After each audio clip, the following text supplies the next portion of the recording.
Today I'm going to talk to you guys a little bit about the flipped classroom model. Now, there have been lots of people over the past few years who have talked about the flipped classroom model being great, being not so great, and so I'm going to ask you, a show of hands, how many have heard of the flipped classroom model before today?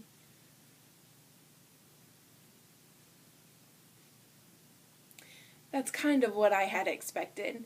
Most people have heard about it, but a lot of things that we hear isn't necessarily everything that has to happen in it. Now, when most of us hear the flipped classroom model, what comes to mind? Homework.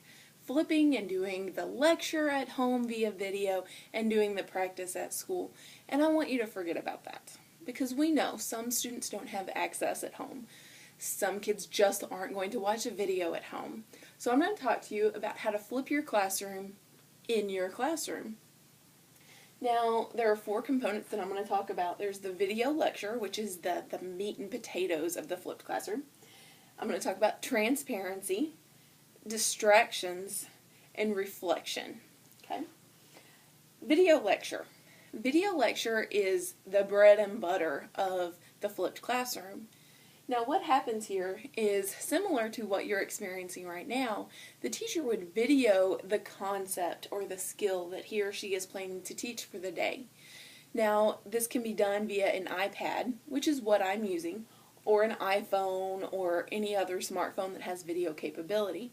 Now, you can't see this, but I have just a simple tripod set up with my iPad, and that's recording me.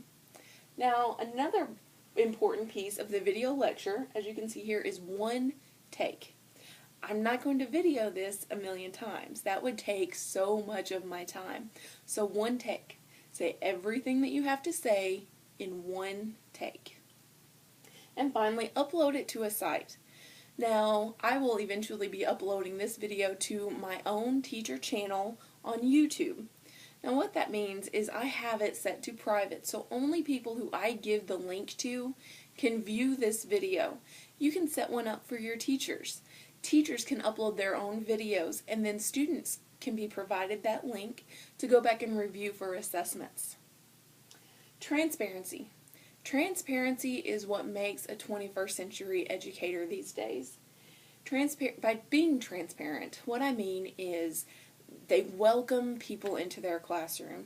Come see what I'm doing because I am doing a rockin' job. Now, with transparency, you can go with community.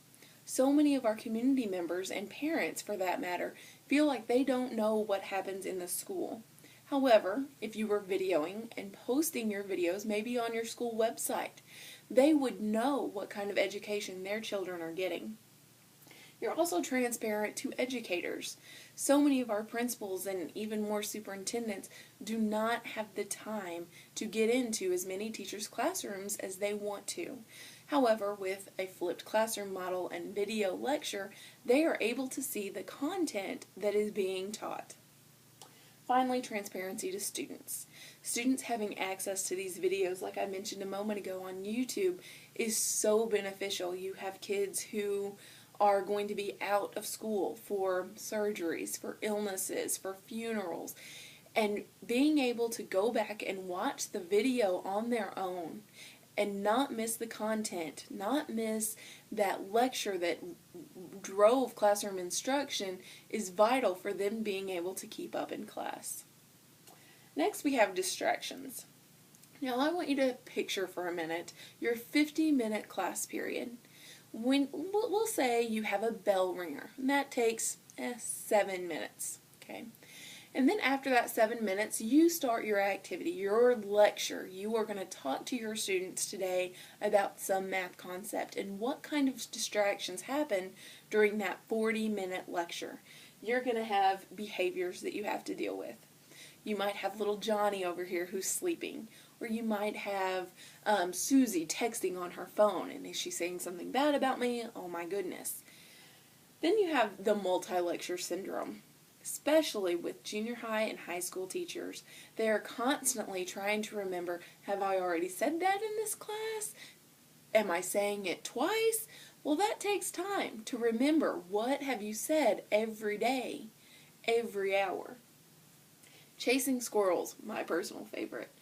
I am a huge storyteller, so in the middle of a lecture, I might go off on a tangent that sort of has something to do with the lecture, but more than likely doesn't. If you're videoing yourself, you are sticking straight to the content, and only the content. And finally, the attendance. You might do that 10-minute bell work to do attendance and get your stuff organized. If you had a video lecture that students watch the first 7 minutes instead, they're getting all of the content while you are able to do your attendance, while you're able to get things set up and organized. And we all know the office and other administrative duties that have to happen during your class period.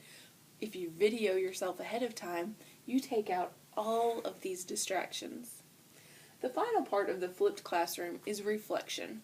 Both teachers and students need to be provided time to reflect on their work. With a video lecture, I can go back and watch my video. I can decide what concepts are clear, what things that I'm kind of making muddy, and all of those types of reflective analysis. Students also need to reflect. Now that we have a 40-minute lecture that's been cut down to 10 minutes, you have time for students to reflect. And that's one of the most important things we can have our students do, is to reflect on their learning. Now this is the classroom model. We have the video lecture to become transparent, eliminate distractions, and allow time for reflection. So what I'm going to ask of you is, what can teachers do with this extra class time? You've taken your 40-minute lecture and scrunched it into 10 minutes. So now what are you going to do with that 30 minutes that you have left in class? I'm going to give you a couple of minutes to think about this, and then go on to this website. It is todaysmeet.com/RPDC, and post as many things as you can think of that teachers will have time to do now that their classroom is flipped.